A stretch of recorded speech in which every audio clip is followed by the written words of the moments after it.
It's the same here. Yeah, that's what the thing. If it's really important, one will manage to read it, prioritize. Yeah, but it's one of those things, and it's just funny thing to have all tabs open, and you are like close them, and then every day you say, okay, I'll read it. I'll find 1 hour to go and read. It's mostly like papers and all this stuff. Okay. I guess everyone can hear me. The slides. I knew I forgot something. So let's see. Anytime I kind of have to learn again how to share. Is it slides or screen? I think it's screen, yeah, in this case. Because I think, I've been watching the videos. I think the pointers on slide share, if I do the slide share, the pointers work on the screen. Yeah. I think. Can you see the pointer? And like. Let me enlarge. Or maybe not. Maybe it's just on the recording. It's one of those things. Yeah. So can everyone see the slide? Okay. I see the slides. No cursor, but it's okay. Okay. Yeah, I mean the cursor, not pointer. Yeah, so Bob can see. So let's see, this message was like 4 minutes ago. We hope everyone else is in the same situation. Let's see the staging situation. I think. Yeah, don't worry, we won't overrun. Again today, we won't cover group actions. I decided to leave that for next session because, as you will see, there's quite a few things that we will cover today, and especially for the newbies, it might be a little bit overwhelming. So I would rather we cover little, but you take your time to get yourself familiarized with them before we move on to the next. Yeah. So today we'll cover. I didn't have time again to do the agenda. Kind of over the past few sessions, I've been like just skipping the agenda stuff. And I was working on my memes. I uploaded there was a typo. Instead of putting union, I put intersection on the thing on my meme for the functional analysis and measure theory course. The memes seem to be engaging people, which is a good thing, I guess. Well, I hope, and I'm actually encouraging more people to submit memes. Yes, and then at the end we will have like a competition. The community will vote, and then we will have like a gift for people for the top 3 memes. So please do submit, so I don't end up the winner.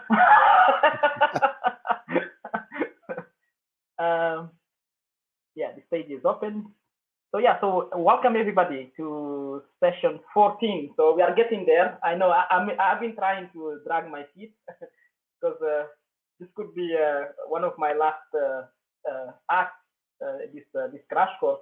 You never know if the format with James works, and also even if that's not the case, because I might not have more time to be doing the crash courses due to some scheduling stuff conflicts, but I will be around obviously in the terms of planning and these things. And yeah, this is not to say it will not happen again, but yeah.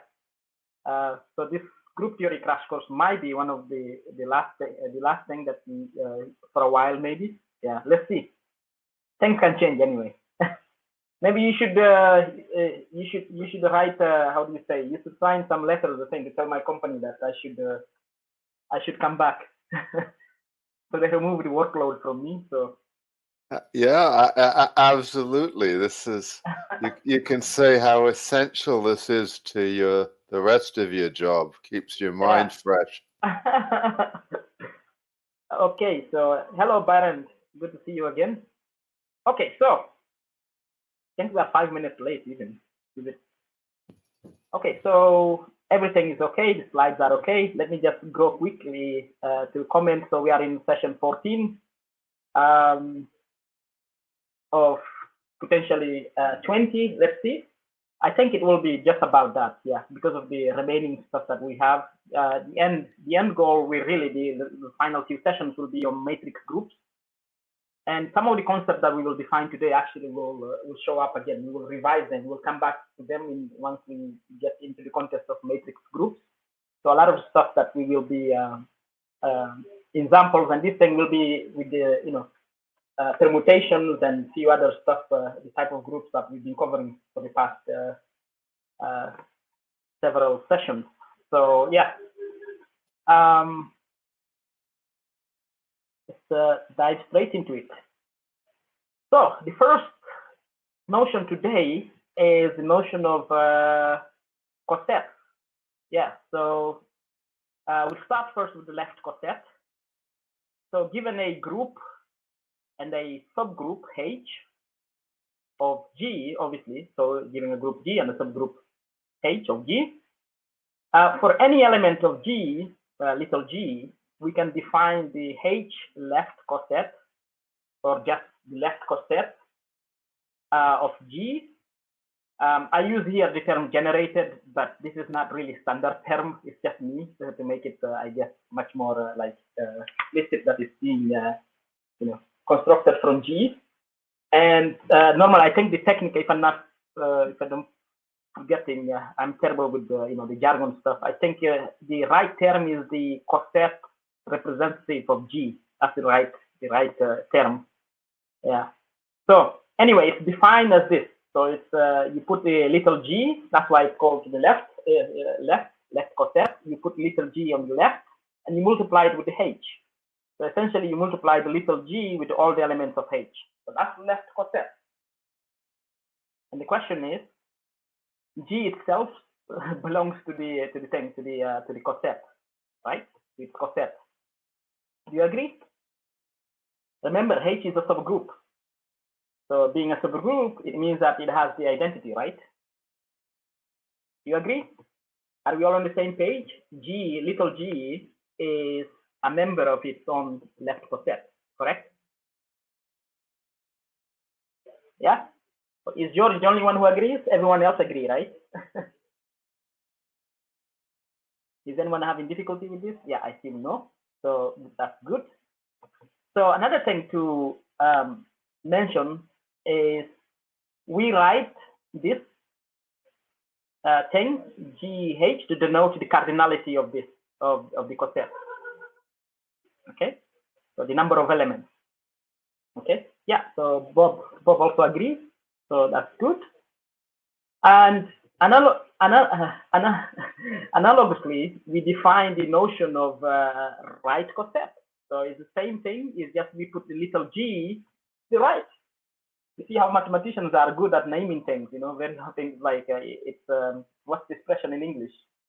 It does what it says on the tin. Yeah. So what you see is what you get. Yeah, exactly. So the right coset is just putting the little g to the right, so you have the right coset. This is where the mathematicians are better in naming. Obviously, I'm biased, and compared to physicists. Yeah, I'm sorry, physicists on the audience. Okay. So again, do we agree that the little g is also on the right, on its right coset? Right? Yeah, I guess it's yes. And the same thing again. We write the order, not the order, by the way, because we reserve the word order for a group. In fact, the natural question comes next, whether this is a group. So the cardinality of the right coset is also denoted like this. So a natural question, actually it's question, not question. That's because I had two questions. I decided to remove the other one, so I forgot. Yeah, so a natural question. Oh, actually, there are two questions. Yeah, so I'm right. So the first question in this is: are the left and right cosets necessarily subgroups of G? If no, under what circumstances they are subgroups of G.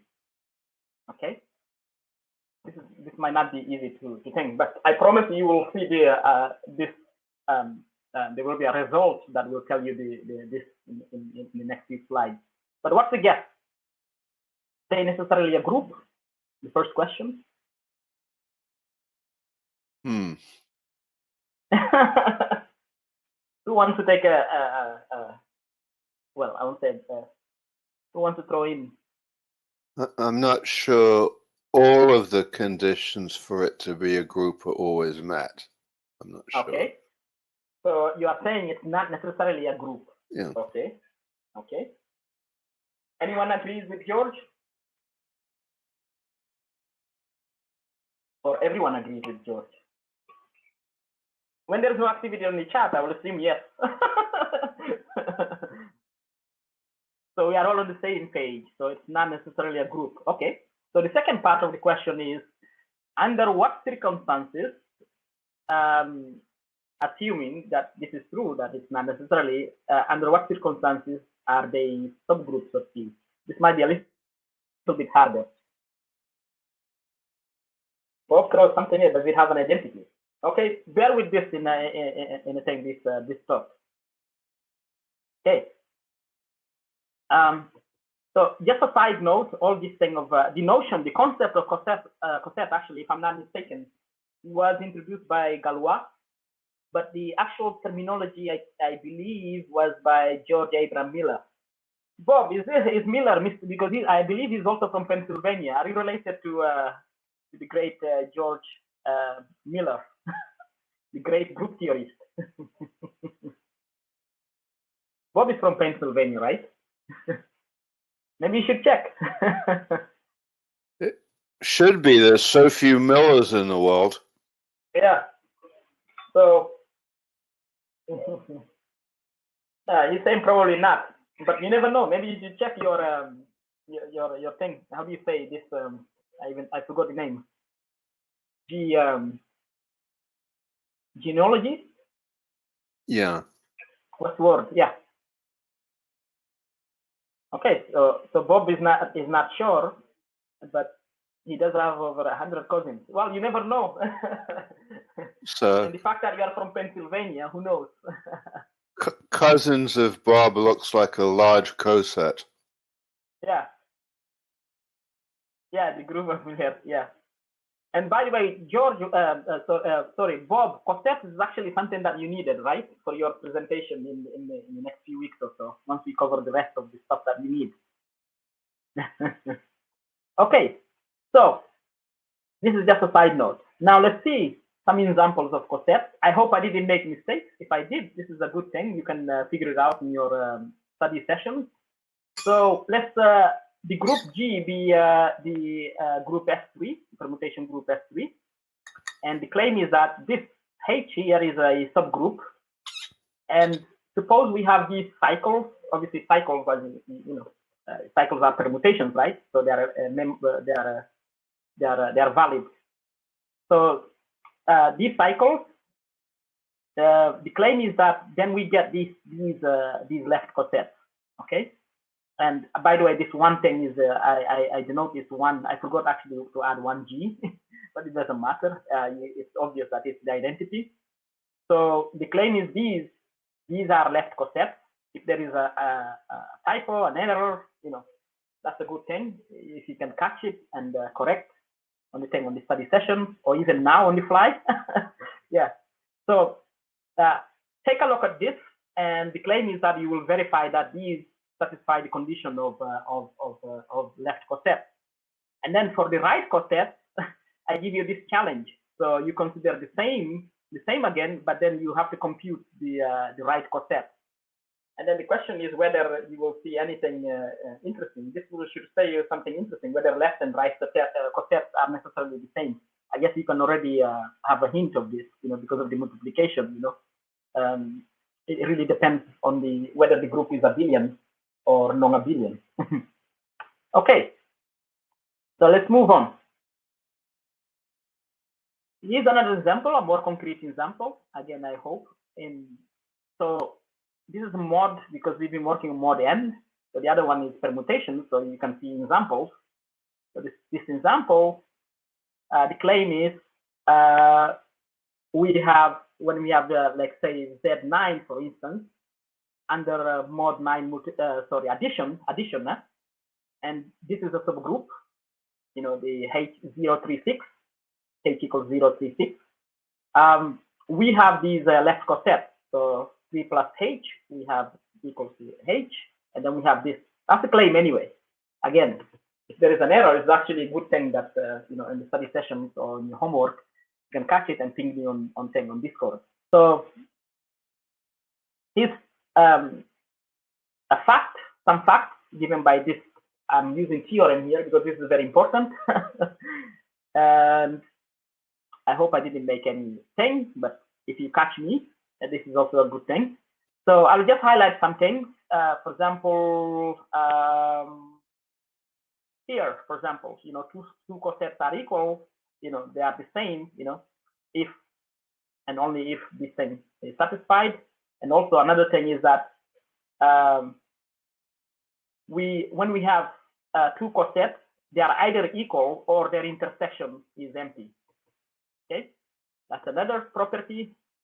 Another one is here's a subgroup condition. So GH is a subgroup if and only if this thing belongs to it.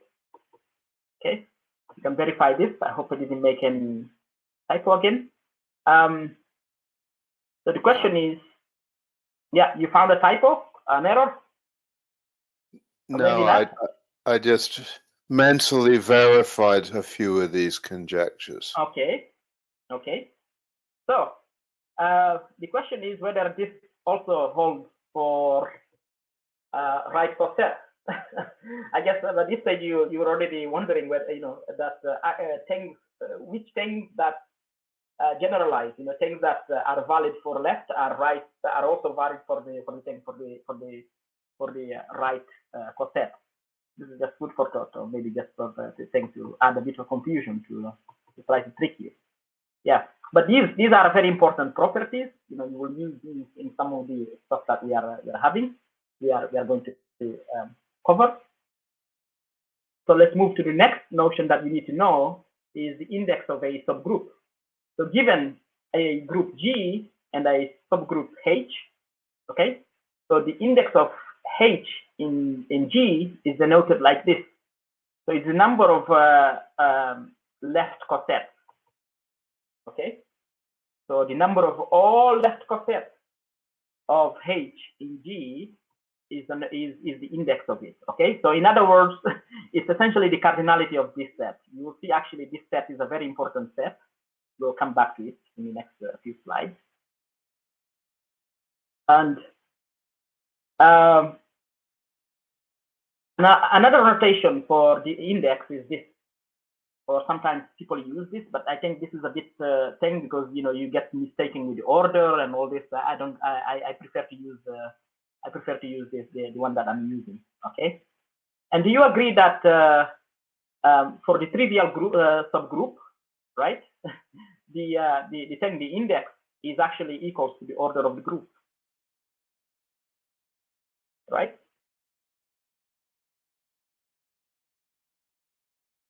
Do you agree? Can you see this? Is that a consensus, George?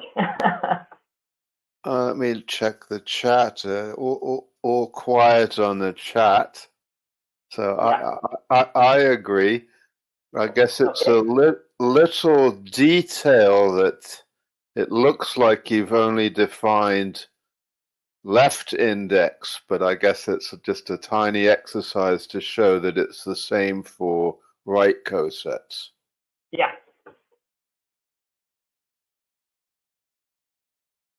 Yeah, so you can verify this. And then we have this Lagrange, this very beautiful theorem that says if G is a finite group and H is a subgroup of G, then we have this very beautiful identity. So the order of G equals the product of the index times the order of H. So there's another way of stating this, which is to say that the order of H divides the. There's another equivalent way of defining this, but I'm putting it this way so you can know that this is equivalent to saying the order. This thing divides the order of G. Okay, so the question, another curiosity, this is for you to go and scratch your head. So the theorem states for a finite group, the question is, does this thing generalize if the group is infinite? Yeah, you can go and think about it. You don't have to give. I mean, I'll leave it to you to debate this on the thing on the study session. I might actually join you on the study session next week. I think I have a pretty flexible schedule. We'll see. Yeah. Provided George, you do have time next week to. Yes. Go. And yeah. I guess I will ask the group and on the Slack, I mean the Discord, whether this later time is better for the study session too. Yeah, if you do that, I'm happy to schedule it. By the way, yeah, sorry, I didn't. Maybe I should have mentioned that on the newsletter or on the Discord before. I thought in the final session, in the final discussion thing we were talking last time, it was like people prefer the later time. Yeah. So, yeah, I mean, yeah.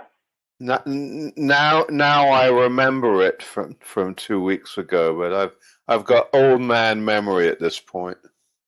Yeah, no worries. Yeah. So I assume, by the way, just a quick poll while we are here. Do you prefer the current start time for the remaining of the crash course?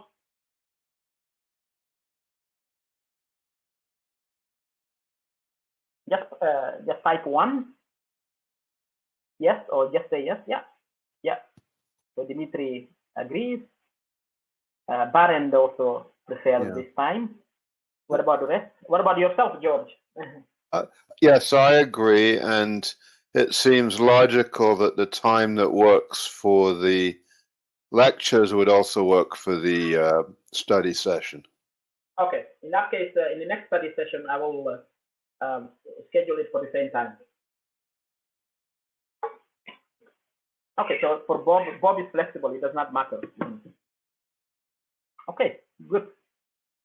And Stefano as well. Excellent. Okay, so go and the thing. Obviously, I won't ask you to prove this, but you can use the stuff, all the notions. You can try and have a go at it.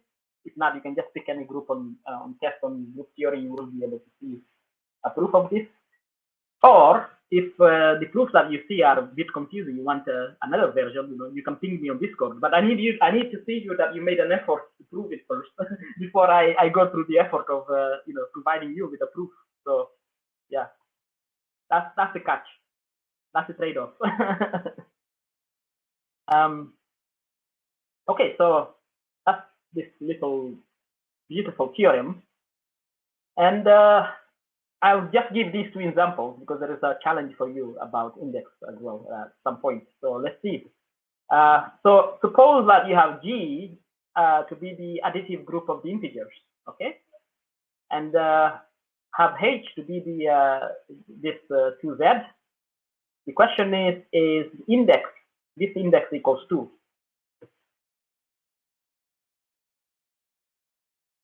I mean, the first part of the question. The second part is, does this generalize for any n? Okay, so do we have the index for any positive integer n? 2 things. Let's take the first one. So how many cosets we have? How many possible for this? Look at it. Look at Z. Z happens to be a billion as well. Yeah, 2 is right. Okay. What about the second part of the question?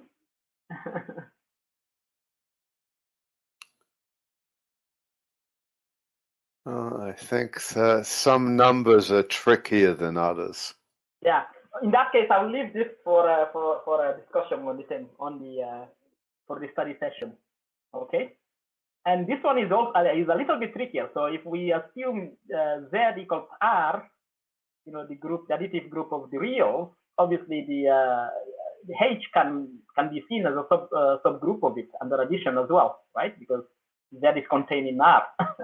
So the question is, what is what is the index of this? And then what if H equals Z itself? So I won't give you the thing. I want you to go and scratch your mind, food for thing for you guys to think about this in the study session as well. Okay, so let's move on to the next topic that I would like you to know, which is this notion of normal subgroups. Okay, so given a group G and a subgroup H, we say H is a normal subgroup if for any small h, any element of the subgroup H, we have this guy here, G times H times the G inverse lies in H as well for all G. Okay, so this thing belongs to H for all the elements in G. This happens for any H in H. I mean little h in big H. Okay, and then we write this. This is another notation that you have to be used to. We write this to denote. So to denote H is a normal subgroup of G. So, and as a consequence of this, you will see. I think it's easy to see. It's obvious that if G is abelian, then all the subgroups of G are actually normal. So for abelian groups, it seems like at first sight, there's nothing. It's all like boring stuff. On the other hand, for non-abelian, things get interesting. So, and then we have this very beautiful theorem. So we will have a much more complete version of this in the next session when we talk about the first isomorphism theorems and these things. For the time being, I extracted from part of this section of that, this bit of that in this as this theorem. So given, you will understand what I mean with this in the next session. So given phi, a homomorphism between G1 and G2, you know what a homomorphism is. The claim is that the kernel of phi is a normal subgroup of G1. This is beautiful, isn't it? Very nice, you know. And I believe actually you can prove this. Yeah. This is not hard to prove, and I believe you can prove it, this thing. So I leave it as a homework challenge for you. This is one of the theorems I would like you to try to really prove. If you are having difficulties or cannot understand a proof from third parties, you can let me know. I'm also happy to provide you my own version of this, but it's easy to prove. Yeah, and this obviously means that you know, homomorphism. This actually it's one of the, another thing to show how homomorphisms are very important. They are a good source. If you want to find normal subgroups, you know, just find a homomorphism. So they are a good source for finding for generating normal subgroups of a particular group. And also the other way around, it's a good way to find homomorphisms. Yeah, true. Yeah. And then we have this challenge. Yeah, is we have this definition here. This essentially means whether this is equivalent to this. So is it true that H is a normal subgroup of G if and only if all their left cosets are the left and right cosets coincide for all G. So I believe you can also verify this, you know, using the properties of group. Okay, so this is the normal. This is the notion of a normal subgroup.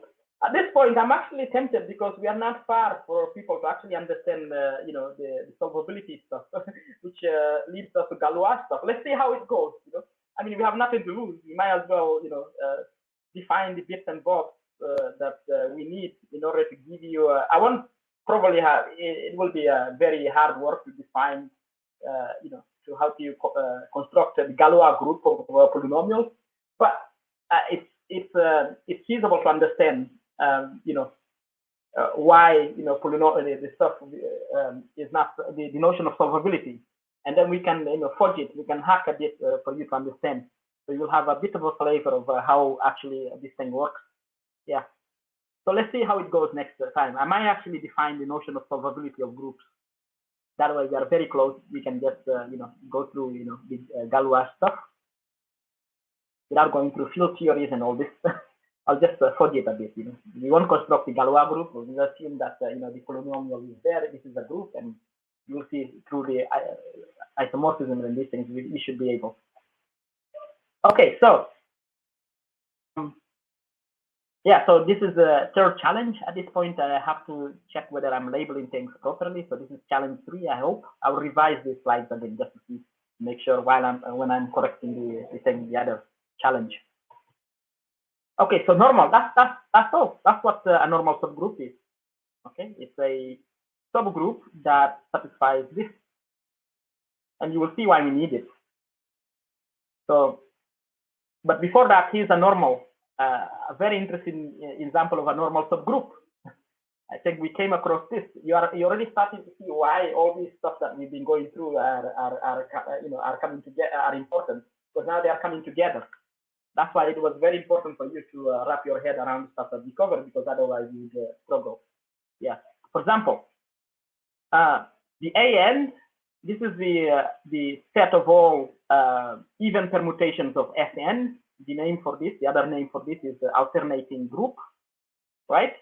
We encountered this, I think, in lecture 12, I believe. Okay. Now, it's possible we can prove this, that this is actually a normal subgroup of Sn. And the way to see that is because of the previous theorem about the kernel being a normal subgroup, because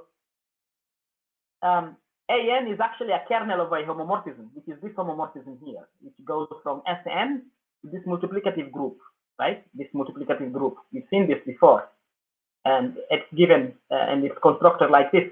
Remember the sign of a permutation, is this is a homomorphism. You can verify this. This is from the thing, lecture 12.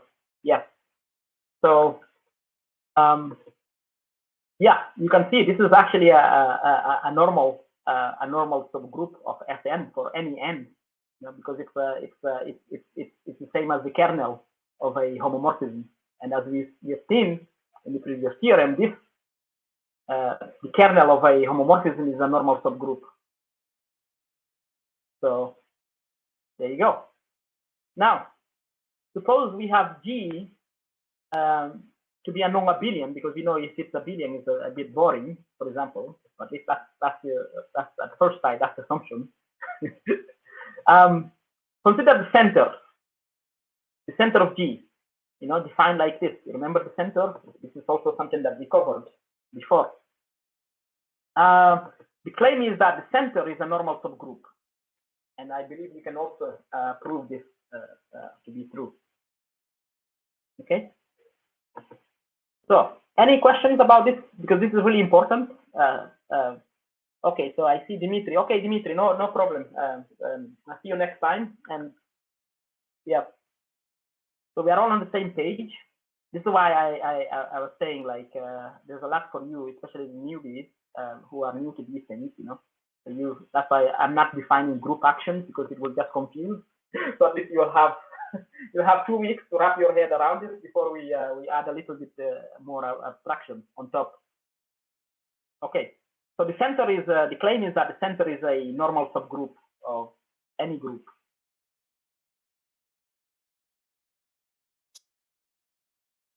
In particular, if it's non-abelian, which is the case here, we are assuming. Okay, and then we move on to the next challenge, challenge 5. I have impression the challenges are not labeled properly, but it doesn't matter. I will double check and correct. So challenge 5 is saying this: suppose G is a group, and suppose we have 2 normal subgroups, okay, H1 and H2. The question is that, is their intersection also a normal subgroup? What about their union? you can see you already have a lot of things to go and think about, right? That's why it was, I guess, George, you agree that it was a good idea to not cover action today. Yeah, I mean, might disagree about the order in which you do things, but they're both heftier topics. Yeah. And we've Yeah, actually. the sequencing is a bit tricky. Yeah, I try to make it as natural as for the next, but on the other hand, if you have defined some stuff, maybe it become easier to say, yeah, it's one of those things, the sequencing. And maybe a hint is that with the permutation groups, we've actually been talking about a particular kind of action already. So you are not aware of it, indeed. Yeah. But then hopefully after we define it, it becomes like obvious that you didn't know it, but you were actually, there were actions all over behind in the background. Okay, so this is a challenge. So challenge 5, is the intersections of two normal subgroups also a normal subgroup? And the this challenge 6 is something more concrete. So we have G equals F3, and H, the claim is that this is a subgroup. You can also verify me. Even if it's wrong, it's not a subgroup. You can just construct a subgroup, and then in that case, if it's, I'm pretty sure this is a subgroup. So the question is if H is normal. Okay. If it's not, I challenge you to construct a normal subgroup of S3 anyway. Okay. And the question is also, what is the index of H in G? Okay, so you need to compute this. So you can see you have a lot of a lot of things to wrap your head. And finally, a very important thing, and it pieces all the stuff that we'll be going through together in the last few slides, is this notion. Okay, let me go through it step by step so you're not confused. So given G group and H a subgroup of G, okay, this set that we define like this, G, actually this is, there's something, you think there's something, there is one extra condition that I meant to add here?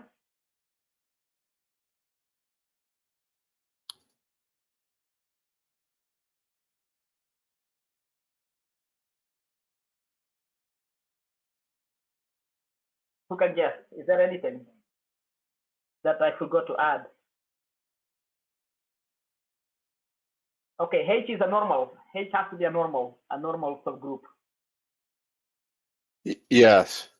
Okay, so I forgot to add this. Then I will I'll correct. In our case here, I will correct the slide. So suppose H is a normal subgroup of G. That's why I defined the normal subgroup before this. So again, in a rush, I forgot. So let's H be a normal subgroup, okay, of G. So we define this set. This is essentially the set. This is what we encountered before. This is a set of all cosets, of all left cosets in things of H. Okay, and then, so don't forget, H is a normal subgroup. Okay, I forgot to add this. I will correct this on the slide. We can define a group. We can use the group operation in G to define a binary operation. Okay, in this set as follows. Okay, so when you have two cosets, you define their product like this here, where this multiplication, this product is happening in G. And this is a proposition. I put it proposition because I don't think it was worthwhile calling it a theorem. But the claim is that this makes this set a group, and the identity is this coset here, 1GH, which is equal to H, obviously. And for each coset, each left coset, the inverse is this. So this is the claim. Okay, so this is the claim. And this group, this is what's called the quotient group. Okay, this is the quotient group of H in G.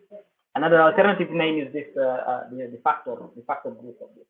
Okay, I hope I didn't make any typos. This is I don't think I did. The only thing I missed is to mention the fact that H needs to be a normal subgroup. I'll correct that on the slide before I upload it. So, but you need to verify as a homework. You need to verify that this indeed forms a thing. Can also, for a little fun, see what goes wrong if H is not a normal subgroup. It's not a normal subgroup. Yeah, yeah. That's the thing. Yeah, yeah, yeah. So, yeah. So I'll correct again. I will correct the slide. They're meant to be H meant to be here. It's be a normal subgroup. Yeah. And the claim is that this is a group. It's a very strange looking group, but nevertheless, you know, it satisfies the group axiom. Why not? You know. So yeah, and you will see some very interesting stuff next in the next session. So that's it. You know, as you can see, we haven't covered that much, but I hope you know, we are setting up the level, you know, the thing, and it's very important that you take your time to digest these notions, because a lot of the constructions will come in. Yeah, and these things will show up later again. We'll bring back these things in the context of matrix groups. You know, obviously we've been using this permutations and you know, the modular stuff as examples of groups. But once we get to matrix groups, you will see some interesting stuff. You know, which is what you need, especially for those of you interested in quantum stuff. You know, can you imagine when you start dealing with unitary groups, especially unitary groups? You know, and then start thinking about their cosets and all this stuff. Yeah, these are all like very important stuff for those of you in quantum. Okay, so that's it. Again, the slides, I'll probably, I'm not sure if I will be able to correct them all tonight. Probably over the weekend, maybe Monday latest. So I'll correct the slides, the typos, and you know, if you find any typos that I haven't flagged during the session, please feel free to you know, ping me on Discord. Yeah. So with that, that's it really. Any other questions or comments? I would actually very keen, if you don't have anything to do with any question related to this group theory crash course, just to ask, how is the functional analysis and measure theory stuff going? Are you enjoying the format? And you know, who is George? Are you taking it? And then the rest, is anyone else taking it? I'm unfortunately a week behind. I just have started going through the lecture 1. And for me, and for most, it was really a review of elementary real analysis. Okay. And also, having had the topology course recently reminded me of how these notions are related, how the topology is related to real analysis. So. Yeah. Yeah. For me, it seems it's not. Okay, so Barry prefers more the interactive sessions as opposed to recorded. Yes, I find I have to keep pausing and sometimes rewinding the video to get the most out of it. Okay. I mean, this is that's why we are testing it. This is like a format to see. You know, at the end of it, obviously, we'll see how it goes. The risk with the I see with the recorders, so very often people fall behind much more easier than the live thing, I think. That's my impression. So, yeah, it's already uploaded. I will watch it again in the next, and then you know, days go by and they start piling. Things start to pile, and then suddenly people lose motivation. Yeah. Yeah, it's too tempting to say, well, I'll skip it this week and take 2 hours next week and do two of them. That never Yeah, quite exactly. And then works. the week, and then the week shows up, and it doesn't happen. Yeah, yeah. That's the thing. Yeah. Anyone else? By the way, I will just stop recording here so the recording doesn't go too big, but I will stay on. I won't disconnect.